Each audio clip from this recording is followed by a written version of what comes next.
o mundo tem tendência para evoluir positivamente. Como em tudo, sabe? É como a educação das crianças, nós aprendemos isso. O crescimento faz-se numa espiral, quer dizer, dá a ideia que é aquela brincadeira de dar 2 passos para a frente e 1 para trás, quer dizer, anda assim. Porém, às vezes temos a sensação que estamos a andar para trás, mas vai-se andando um bocadinho para a frente. Portanto, em 28 anos, que é o que eu conheço da minha atividade profissional, claro que as coisas mudaram para melhor.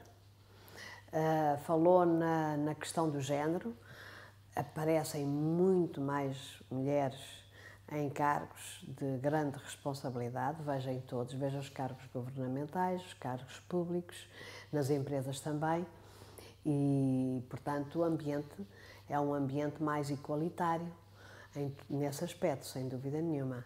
Eu, por vezes, quando me fazem essa pergunta e quando me põem a pensar sobre se há ou não há, qual é o nível de haver percentual, o que é que cresceu em termos da igualdade de género, Fátima, eu lembro-me sempre de uma frase que eu acho maravilhosa, da Simone de Beauvoir, não é minha, não tinha essa capacidade. A Simone de Beauvoir diz assim, ou disse, só haverá igualdade quando virmos mulheres muito incompetentes em cargos de elevada responsabilidade. Então pomos-nos a pensar assim, e já existe, já de vez em quando. Enquanto que se calhar há 28 anos ou há 30 anos era muito raro uma mulher aparecer em qualquer função de destaque, de liderança, se não fosse absolutamente genial. Portanto, as coisas mudaram, respondendo à sua pergunta, mudaram, são mais igualitárias, a sociedade é mais sustentável, caminha e vai evoluindo, como há pouco descrevi, como é suposto, para um ambiente melhor. Também me pode perguntar, e agora já estamos no ponto? Não, claro que não. Muitas vezes sente-se que não. Sente-se que ainda há alguma homofobia em vários tipos de grupos. Às vezes imaginamos que a homofobia está ligada àquele ou àquele estereótipo de ambiente masculino. Não, em vários tipos de grupos.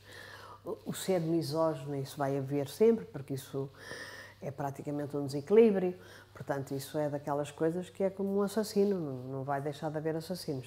Pode haver uma sociedade mais atenta e mais controlada e que controle melhor.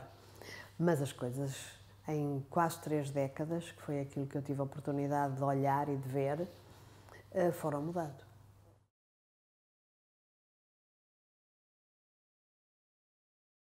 Sabe que foi praticamente sequencial. Confesso que não foi muito por razões decisionais da minha própria, do meu próprio estratégia de desenvolvimento. De facto, eu comecei logo a seguir, tinha feito um estágio bastante prolongado e depois comecei a Circa, e quem me convidou para montar a Circa, eu aqui sozinha, tinha menos de 30 anos, tinha 20 e tal anos. E quem me convidou para começar a ser tal foi um senhor francês que pertencia à Amrop e que estava na experimentação de abrir ou não escritórios da Amrop em Espanha e em Portugal. Eu tive a sorte de viver um momento fantástico da economia. Nós chegámos a crescer, naqueles primeiros anos da minha atividade, mais ou menos 3% economicamente ao ano. Portanto, essas metas que jamais serão atingidas, que agora nem a Alemanha atinge, nós atingíamos. Porque vínhamos também do nada, não é? Portanto, é fácil quando se vem de um ambiente muito inexistente, de economia de mercado quase, crescer nesse ritmo. Mas era um ambiente fantástico. E o Jean-Pierre Leguet, que pertencia à Amrop, e que estava responsabilizado por abrir a Península Ibérica, primeiro percebeu, foi uma vantagem para nós e para mim, foi ele ter percebido que a cultura espanhola era tão diferente da portuguesa, as empresas eram também diferentes, os espanhóis tinham começado a economia liberal, de mercado, muito antes de nós, 10 anos antes, não tiveram aquela pressão do PREC, lá, e portanto estavam numa outra fase. Além disso, a dimensão e a cultura dos espanhóis é diferente. Portanto, ele resolveu abrir um escritório em Madrid e separadamente pensar em Lisboa. E como Lisboa estava tudo a começar, economicamente estava tudo a começar, a banca ainda era pública, estavam a começar os bancos privados. Por exemplo, telecomunicações, só muito mais tarde é que foi liberalizado em todo o mundo, não foi só cá. Só no final dos anos 90, meados para final dos anos 90 é que esse tema existiu. Portanto, o que havia eram empresas industriais, de facto, a mão de obra intensiva ainda era muito a razão de muitos investimentos estarem cá, nomeadamente cabelagens, e não só, e outro tipo de investimento, mesmo de origem portuguesa, não é? Os investimentos ligados ao têxtil, ao calçado, eram muito baseados na mão de obra intensiva e na mão de obra barata.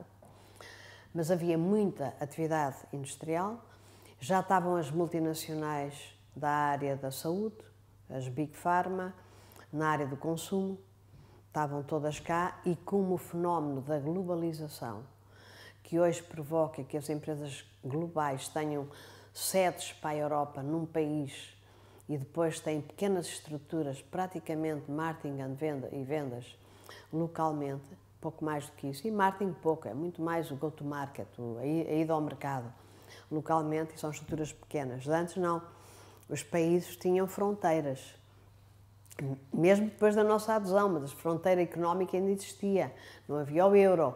Portanto, essas empresas todas tinham dimensões grandes. E as de origem portuguesa ainda estavam a refazer-se, muitas delas tinham sido nacionalizadas, estavam no processo de privatização. Por exemplo, aquilo que hoje é a Compal, a Smol Compal. A Smol não, sempre tinha sido privada, mas a Compal tinha sido pública e tinha depois sido reprivatizada. Mas isto é um exemplo daquelas que ainda existem hoje. A Central Cerveja, a mesma coisa. A Unicer, a mesma coisa, e muitas outras. Portanto, era um ambiente com uma dinâmica de crescimento muito interessante.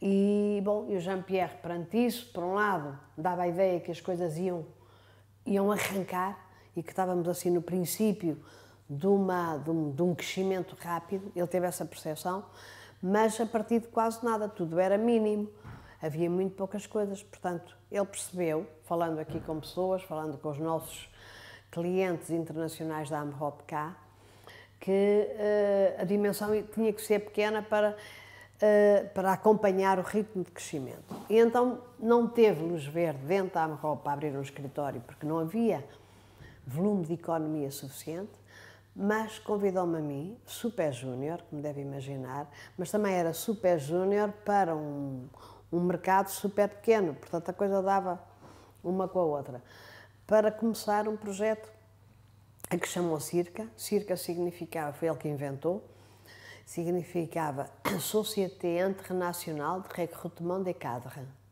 Portanto, a ver, é Circa. Aliás, não era Circa, é Circa. Claro que não. Eu depois optei, sugeri, vamos tirar os pontinhos e fica Circa, porque senão Circa com os pontinhos é uma grande complicação como marca. Portanto, começámos a Circa. Isto foi no finais de 88. Exatamente no dia 2 de novembro de 88, portanto, a ver, aqueles foram 2 meses, entramos em 89, a economia crescia muito, eu comecei logo a trabalhar com sucesso na área daquilo que é hoje o Search, do Talent Acquisition, muito no ambiente do grande consumo e no ambiente industrial. Logo a seguir começa a banca, os bancos internacionais a virem para cá, o Santander, o Barclays, o Crédit Lyonnais, bancos que já cá não estão, o Crédit Lyonnais, o Lloyds, bancos que entretanto tiveram outras histórias. Começámos também a ajudar, foi muito através de ambientes empresariais que tinham noutros países boas práticas e que usavam consultores na área de search e do assessment, de avaliar pessoas que já estão apontadas e, portanto, haver um escrutínio exterior sobre a avaliação dessas pessoas. Portanto, começámos a trabalhar muito por aí, depois, claro, que as coisas foram evoluindo. Falou-me da AMROP. O projeto era, se eu conseguisse, e a responsabilidade era minha, praticamente da minha e das pessoas que trabalhavam à minha volta, nós começámos 4 na altura, eu mais 3. E depois a coisa foi crescendo. Se nós conseguíssemos ser, em 3 anos tínhamos uma primeira auditoria da AMHOP, e se conseguíssemos ter os rácios normais de tudo, de nível, de posicionamento, de nível nesse posicionamento qualitativo, claro, e quantitativo que a AMHOP exigia, poderíamos ser membro da AMHOP. Caso contrário, seríamos locais e ficaríamos locais. Portanto, a coisa era assim, está a ver? E pronto, e foi um trabalho sistemático, muito importante. Depois, nessa auditoria, tiveram envolvidos vários países, mas quem liderou o processo da formalização da entrada da AMHOP foram os brasileiros. Os brasileiros, sabe, São Paulo. No Brasil há muitos Brasis, como sabe, não é? E São Paulo é uma capital com uma influência americana e anglo-saxónica enorme, onde tudo acontece. Portanto, há uma sofisticação enorme nestas matérias da consultoria lá. Portanto, foram os nossos colegas de lá, que já estavam no grupo desde o final dos anos 70, que foram os responsáveis por essa auditoria. Correu bem e daí a passagem para a AMHOP. Portanto, foi claro que se formou uma outra empresa, a construção da sociedade foi diferente, o reposicionamento a um determinado nível ainda foi mais acelerado, mas foi um processo contínuo.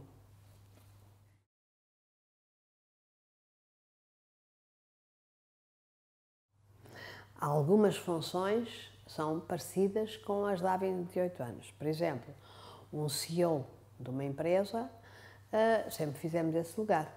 As direções gerais, os country managers, os CEOs, as pessoas delegadas, depende do nome que se lhe der, isto também o nome vai mudando ao longo do tempo, mas são lugares que sempre fizemos. Agora, há momentos da economia local, da economia mundial e das mudanças do mundo em si, do mundo das empresas e das organizações, que dão uma nota, quer dizer, que dão uma tendência.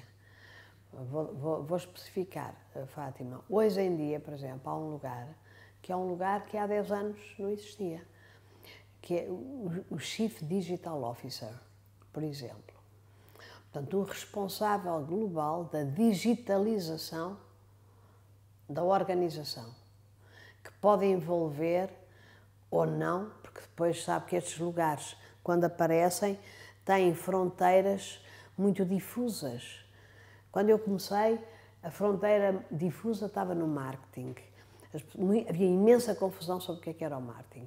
Uns entendiam que o marketing era exclusivamente a estratégia e a estratégia da organização. Para onde é que a organização vai, o posicionamento, isso era o marketing. Para outros, o marketing era muito mais operacional e pouco mais do que um apoio office dentro da empresa às vendas. Portanto, aqui havia uma decalagem, um leque enorme entre uma coisa e outra e dependia dos setores. O setor farmacêutico entendia de uma maneira, o grande consumo entendia de outro, aí nessa altura seguramente estava à frente e assim sucessivamente. A ver, era o marketing. Houve alturas, vou-lhe dar exemplos, houve uma altura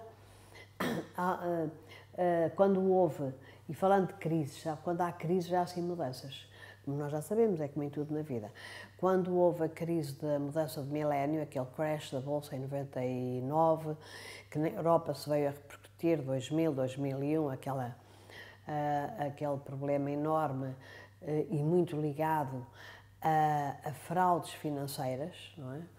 A questões dos produtos derivados, agora fala-se swaps, na altura falava-se de questões ligadas a derivados e a compliance pouco regulada, apareceu o Chief Risk Officer. Portanto, o responsável com assento no board, na administração, pela áreas de risco e compliance. E era um lugar novo. Eu lembro-me de estar a estudar e de estar a apresentar a clientes e a potenciais clientes, sobretudo no mundo do financial services, portanto, banca, seguros. Depois houve regras, Basileia II, houve regras internacionais que as organizações, a partir de determinada dimensão, têm que seguir e que obrigava a ter alguém que controlasse e que gerisse toda essa área. E eu lembro-me, estava-lhe a dizer, de apresentar a alguns clientes um job description, a descrição do que era o administrador controlador do risco, como ele se via nos países com as melhores práticas e vem sempre do mundo anglo-saxónico. Está a ver? Isso, entretanto, passou a ser uma constante. A área da compliance e do risco, melhor ou pior, pode estar bem executada, pode estar mal executada, mas passou a ser uma constante. Hoje o tema é muito mais o digital, porque as organizações ou estão ou estarão com um nível de virtualização muito maior do que do que tem hoje. Do que tem hoje todas as organizações. É um caminho, é um processo. E é um processo transformacional que obriga a pensar-se e a ter competências que não se tinham até agora. E é assim também, tal como o Martin, que eu dei no primeiro exemplo, isto dá 20 e tal anos, agora o digital está quase na mesma, Fátima, está assim numa fase em que o entendimento do que é digital, para uns, digital é a maneira de comunicar, é comunicar através dos meios digitalizados. E, portanto, são as pessoas, muitas vezes suas colegas, pessoas muitas vezes que começaram no mundo do jornalismo e que passam para a comunicação corporativa. E são essas pessoas, os diretores de comunicação, que têm o tema do digital. Porém, o digital é um processo tecnológico. Então, noutros casos, chama-se digital a área de tornar transformar o IT, os sistemas de informação, de hardware, da preocupação de hardware, desenhos de hardware e de software, em virtual, em digital, na adesão a outro tipo de tecnologia. E depois há o digital de interpretação de marketing, quer dizer, é um processo e estamos nessa fase. Neste momento, respondendo à sua pergunta então e sumarizando, neste momento temos áreas novas quase sempre ligadas ao mundo digital, porém há funções e há setores que sempre houve. O retalho, o fast moving, portanto o grande consumo. Na área da saúde tudo mudou muito, porque com os genéricos e a diferenciação do produto sem patente para o produto com patente, que é sempre aquele que salva vidas, não é? O life save, como eles dizem, portanto, a oncologia, HIV, diferenciou muito as empresas e as coisas tornaram-se muito diferentes. Aí os modelos, não posso dizer que é igual. Quer dizer, há setores e há funções que se mantêm parecidas com alguma que eu tenha feito há 25 anos e que posso estar a fazer hoje. Há outras que são completamente diferentes, porque isto vai acompanhando. Quer dizer, as organizações são sistemas muito ativos, muito dinâmicos e que estão sempre de acordo com o que está a dinâmica do mercado e o mundo organizacional em geral. Portanto, é assim o tema.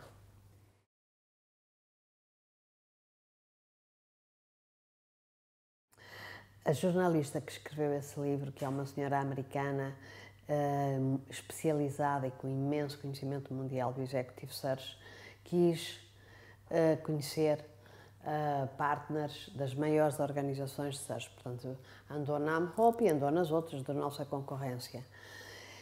E ela perguntou-me, ela fez-me um inquérito, não é? Fez muitas perguntas, fez uma entrevista, perguntou-me se eu queria fazer, porque ela estava a estudar para fazer um livro sobre as tendências e tal, não disse que era para fazer um ranking. E, portanto, fez muitas perguntas, como é que eu geria uma situação destas e tal. Aquilo era, assim, uma entrevista muito, muito direcionada, parecida com a que eu faço. Era uma pessoa muito treinada nesse sentido. E depois disso, então, é que eu soube que me tinha considerado num ranking dos 200 mais do mundo. Eu acho que o que ela mais gostou da conversa que teve comigo foi a percepção da envolvência estratégica e do meu conhecimento dos negócios para se fazer um bom lugar de search não se pode ser transacional. Não sei se consigo dizer bem, vou dizer de outras palavras. Nenhum lugar se pode fazer, é impossível para nós fazermos uma boa missão, um bom trabalho de search, recebendo, por exemplo, por e-mail, um descritivo de funções e depois começar a fazer. Isso é impossível, tem-se de contextualizar. Nós até dizemos internacionalmente context-driven. Portanto, temos que nos orientar através do contexto. Compreender o negócio como se estivéssemos lá dentro. Compreender a organização, compreender a cultura. Portanto, ela percebeu que eu dominava os assuntos onde estava envolvida, os setores que mais trabalho, e que entrava sempre. Ela também fez perguntas aos clientes, ela perguntou uma lista de clientes que eu dei para fazer essas perguntas também. Portanto, acho que foi isso, foi a orientação estratégica que naturalmente eu tenho, porque sempre tive, nunca consegui fazer nada que não entendesse. Portanto, para entender, tenho que estudar, estar lá, perceber o negócio, compreender as dificuldades, porque é que existe aquela função, o que é que se passou antes, o que é que se vai passar depois. Depois é ser-se muito qualitativa. Eu sou muito qualitativa. Eu gosto de um trabalho sério, muito bem feito. Portanto, com a metodologia certa, sem passar nenhuma etapa. Portanto, eu mesmo que esteja a falar com o cliente e que me ocorra de memória 2 ou 3 pessoas que poderiam fazer aquele lugar, nunca começo por aí. Começo sempre por montar com o consultor que vai trabalhar comigo a estratégia de pesquisa, fazermos uma pesquisa muito criteriosa, onde aqueles 2 ou 3 são analisados, mas que poderão ou não estar na shortlist. E depois, talvez, eu acho que ela percebeu o meu empenho, a forma. Eu sou uma pessoa de commitment, naturalmente. Eu empenho-me por quase tudo, eu diria, por tudo em que me envolvo. Ou me envolvo nos assuntos, e então tenho um empenho total. E sou resiliente, insisto, e não desisto, e tento ultrapassar obstáculos, contornando-os, lutando contra eles, até chegar ao objetivo. E isso, numa missão, consegue-se se estiver tão dentro e tão ligado à organização como se pertencesse a ela. Quase como vestir a camisola, e naquele momento ela percebeu isso. Porque também me pediu, ela pediu-me uma lista de 3 ou 4 clientes para falar e uma lista de 3 ou 4 pessoas colocadas por mim. Nós dizemos placed. E as pessoas costumam dizer isso. Costumam dizer que eu abordo o projeto como se eu sentisse, como se estivesse lá, claro, porque eu estou a vender até certo ponto aquele projeto, sem esquecer a pessoa, não é? Porque depois não se pode ter cair na asneira de para se conseguir ter aquela pessoa numa shortlist, portanto, como teoricamente motivada ou motivada, sem olhar para os aspectos fundamentais do perfil daquela pessoa e ver se aqueles aspectos encaixam no assunto. Portanto, temos que ver, e isto é complexo, tem que se olhar por vários ângulos. Eu acho que foi isso que ela percebeu. Ela percebeu que, apesar do nosso mercado ser microscópico, ao pé de outros, está a ver, a dimensão do mercado português é um dos mercados, a nível ocidental, da Europa Ocidental, é um mercado mais pequeno.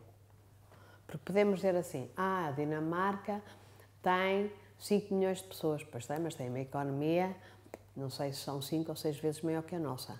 O mercado mede-se não é pelas pessoas, é pela dimensão da economia. Portanto, nós temos o mercado mais pequeno do mundo ocidental, só nos países de leste, novos países, é que há ambientes económicos mais pequenos do que o nosso. Portanto, e não temos a vantagem dos mercados emergentes, porque os mercados emergentes, como são emergentes, estão sempre a crescer. Tive quando comecei, pelas razões que eu há bocado disse. Naqueles primeiros anos era como se estivéssemos num mercado emergente, estávamos a recuperar. Agora não. Portanto, isso não é fácil. Tem que se ter muita resiliência, muito commitment, tem que se não se pode vacilar e facilitar para manter a consistência sempre.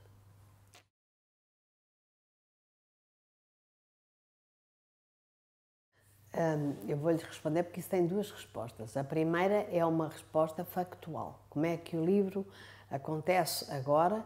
Porque a editora, a Sofia Monteiro, me veio procurar para colmatar um vazio que ela achava que tinha na editora, que era a escrita de um livro de gestão pessoal, ligada à influência que a carreira tem na vida das pessoas e como é que se pode gerir a carreira e, portanto, a vida para conseguir cada um de nós atingir o seu objetivo.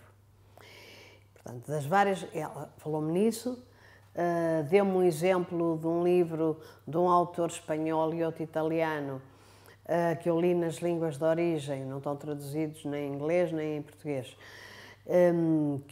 para ver um exemplo do que é que ela gostaria, o que é que ela estava a pensar, e escolheu-me a mim. Eu perguntei, mas porquê? Eu não sou escritora, eu escrevo artigos, colunas. Então ela disse-me que já tinha lido coisas minhas e que gostava que eu aceitasse o convite.